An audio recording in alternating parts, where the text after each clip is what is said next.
Hey y'all, welcome back to my channel.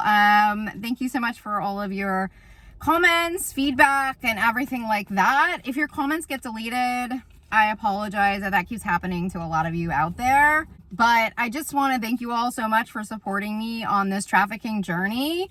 This technology is global, and I am going to continue outing what has happened to me on this channel. And if you guys are interested in hearing more about that, I have created a series about that.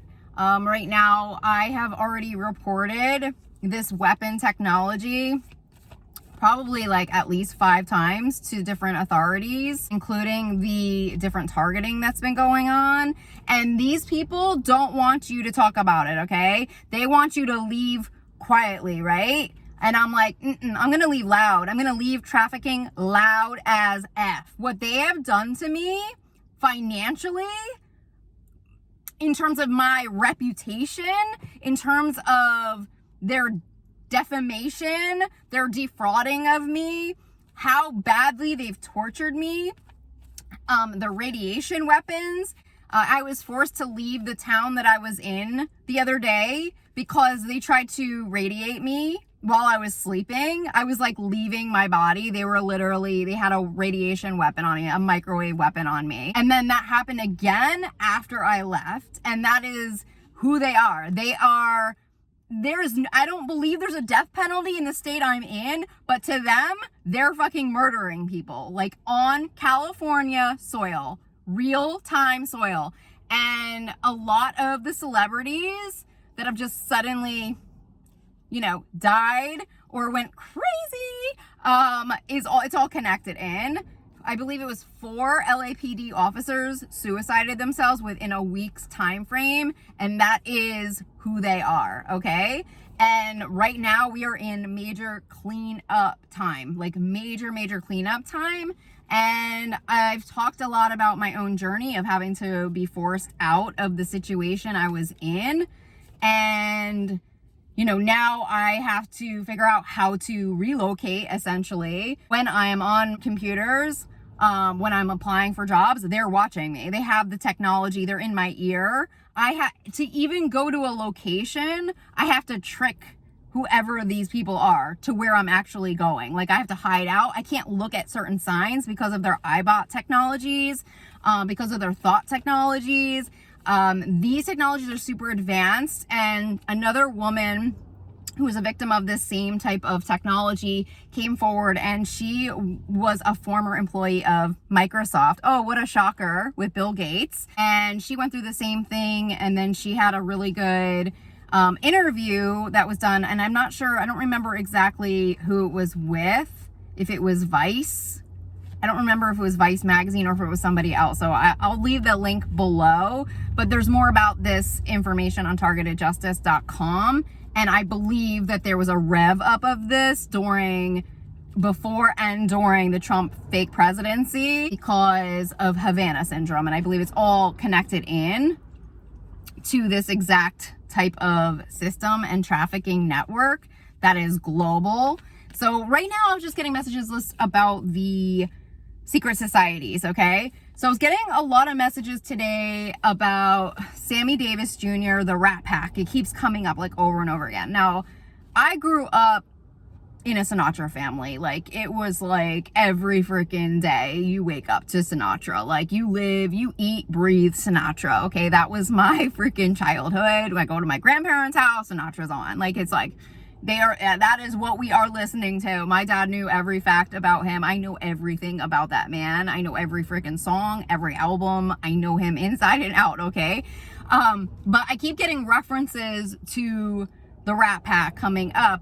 And I know that Sammy Davis Jr., I believe he came forward and he made claims that he was a Satanist, okay? I kept getting references in regards to Constantinople, like a lot, and I kept seeing Palm Springs, like coming up a lot, and I always saw the Rat Pack energy when I feel like these technologies or this type of warfare was kind of being developed in some way. And I was talking a lot about that on my channel, about the sacred and things like that, but Yeah, I remember specifically having that vision around the Rat Pack coming through. So a lot of what is coming up right now is the truth in regards to these secret societies. Now, I know that the one Supreme Court Justice, Amy, there are claims that she was a member of People of Praise, okay? And so that is one of these types of groups that would fall under the category or the umbrella of a secret society. Apparently, a lot of judges and people in high places are members of the People of Praise. Now, there's also been talk about Bill Barr being a member of Opus Dei, even though Opus Dei publicly declined on that.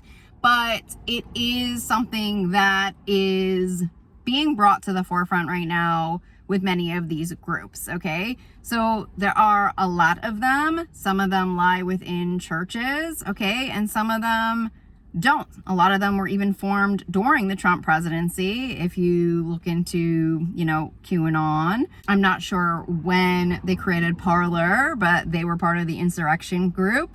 And I know that there's also the Oath Keepers and all of them. So there's a lot of these groups, and it has felt like a big kick up of what it feels like is like cult America. All right.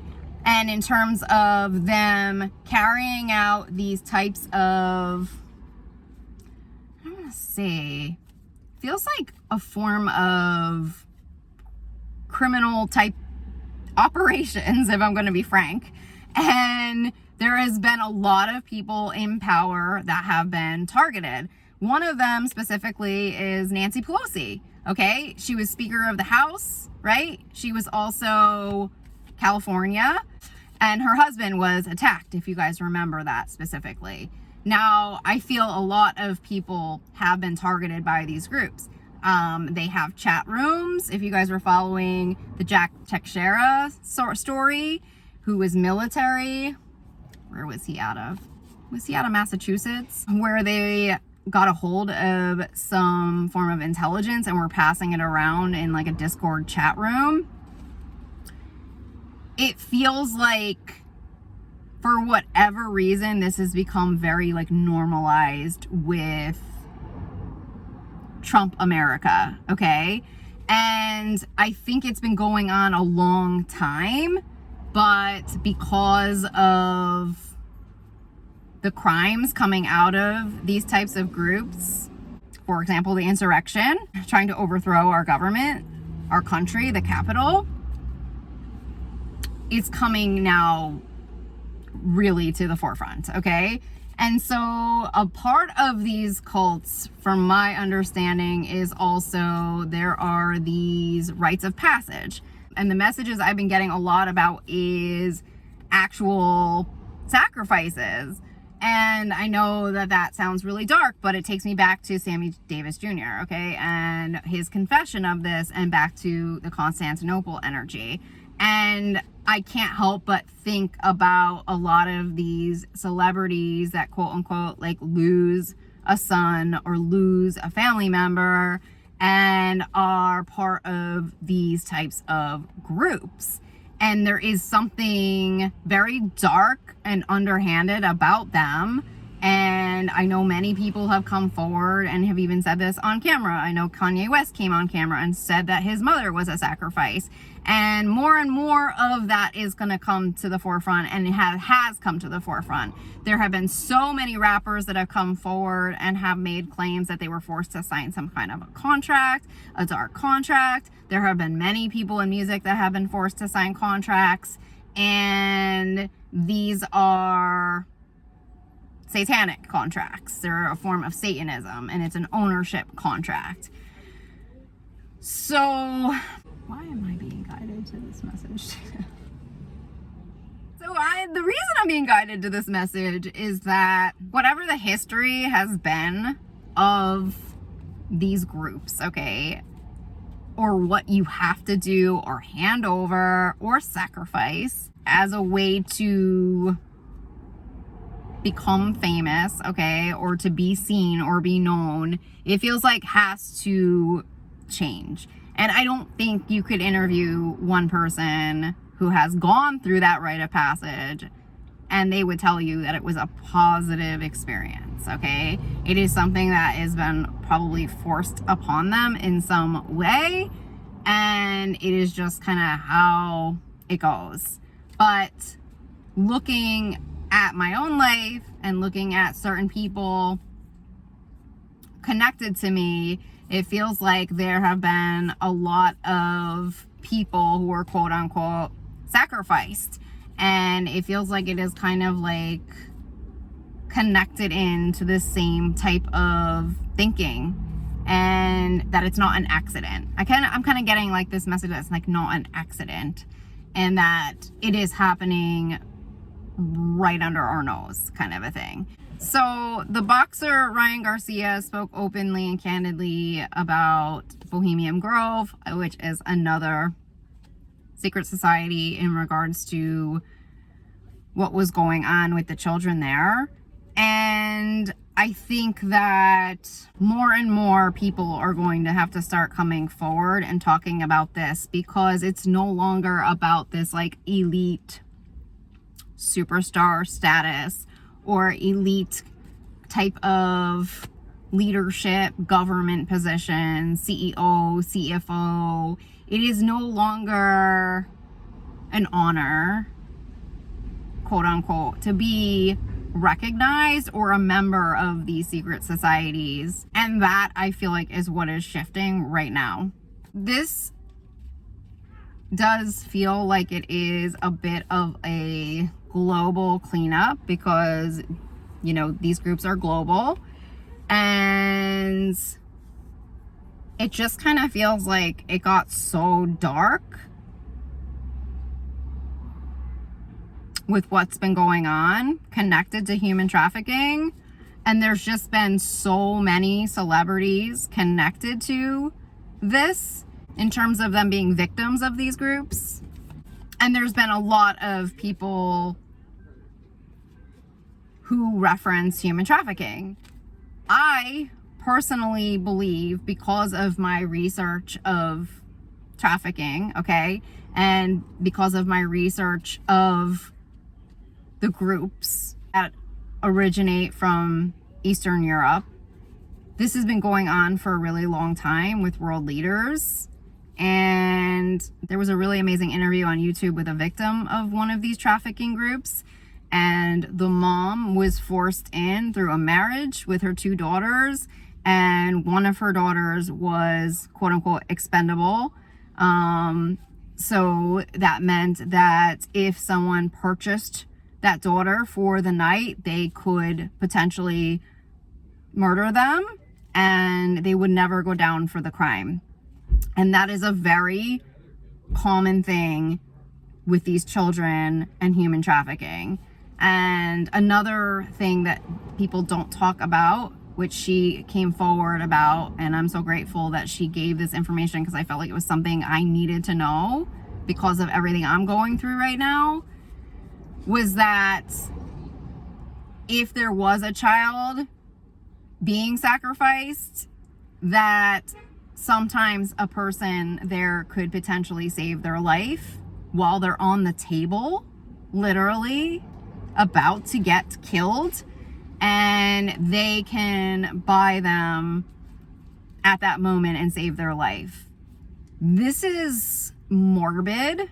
It is disgusting. It is sick. And it is something that I don't think average people know even exists. But in these secret societies, it is not uncommon.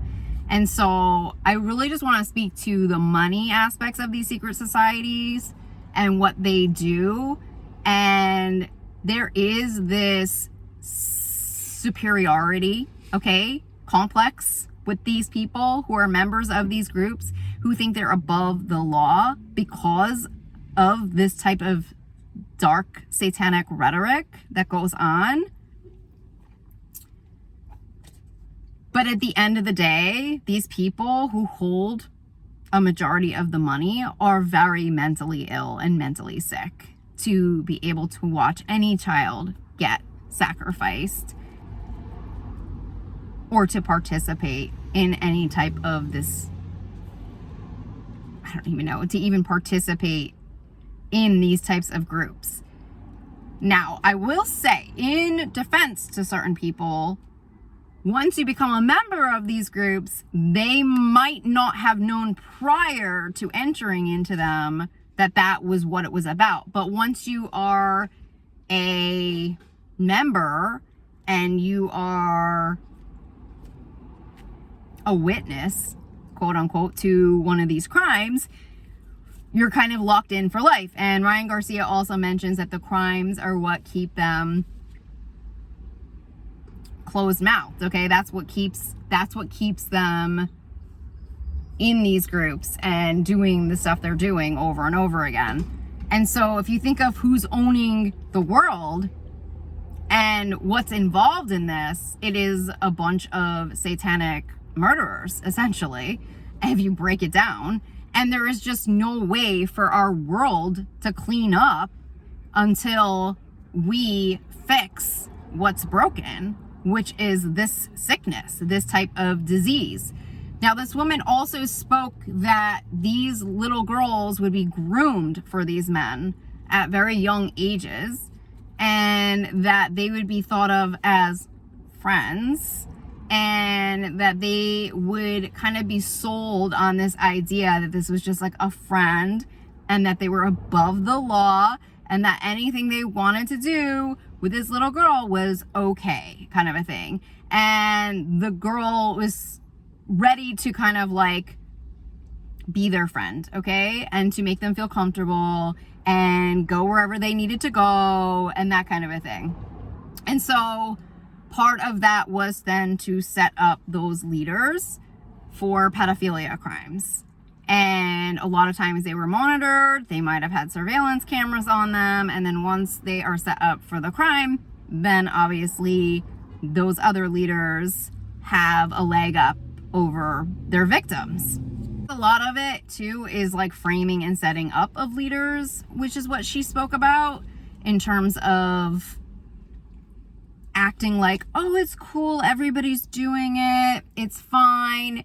And then these kids are actually groomed to kind of like, I don't know, force the crime in a way, because that's their job, quote unquote.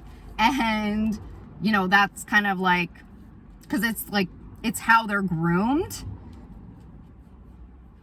And so then obviously then the leaders will get set up. So I've been kind of, I don't know, pushed to bring this to the forefront right now because we have to start looking at these types of groups as a form of terrorism, as a global threat. And I believe the reason that trafficking doesn't end is because it is part of these elite secret societies. It's rooted in it, and it's rooted in it essentially to frame people and to set them up, okay? And I feel like there's always a plot, there's always a plan. This is how these darker leaders rise to power. And I believe this is also how they establish alliances and business opportunities, etc. And that's how they get into the money. And once they get into the money of corporations, then it starts turning into criminal operations. And then it starts spreading like wildfire, and all of a sudden all of the agendas are anti-environment. They are anti-anything love-based, and they are moving us globally in the wrong direction, which is where they have led us today. So I just think right now we have to wake up to the truth of what's going on and realizing that the way these secret societies have been run has to change now and has to shift in order for a global cleanup. And everything that is being done or has been done is now, it feels like, is coming up karmically in some way to be healed for all of the victims. and for us to have a new day. I think as much as we don't want to talk about it, it is what is keeping us trapped on a very large scale.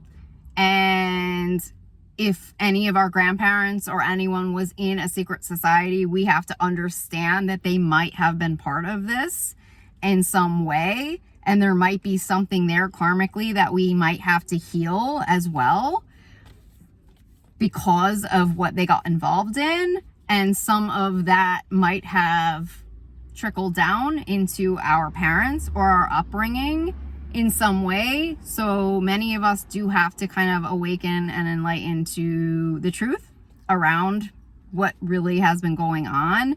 And that also will start to break us out of the idolization of people, celebrityism, so to speak. And maybe some people don't want that, because then we start to almost like, I don't want to say flatline, but we all become more equal in some way.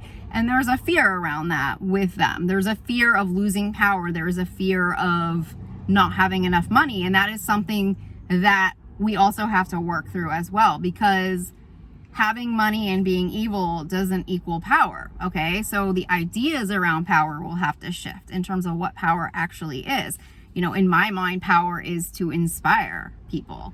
To inspire people to do good, to do the right thing, to stand in their truth. That's what I believe is power.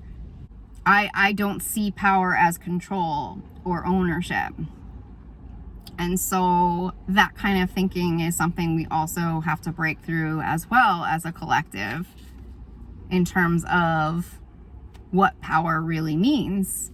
And I think that we have there's a lot of wonderful deities and light beings that we can look up to that embody different forms of power, leadership, that inspire us.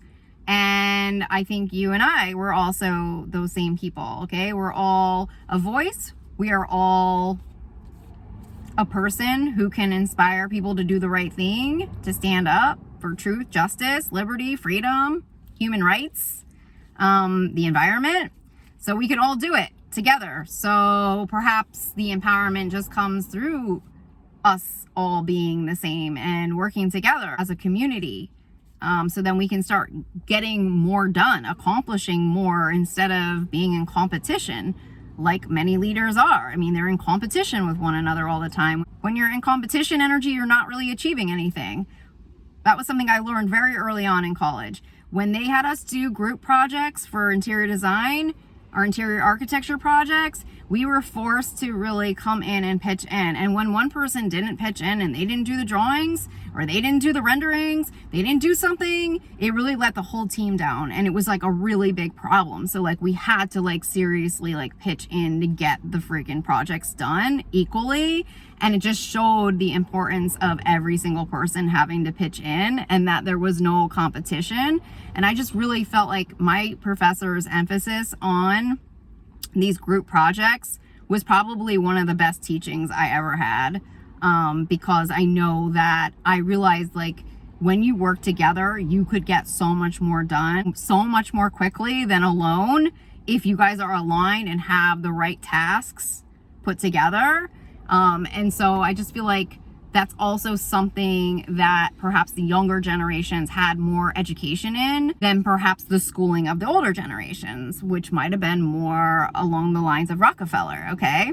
In terms of gaining ownership, in terms of like amassing wealth, in terms of that, in terms of more of a competitive mindset of getting the better grade, doing the better job, etc.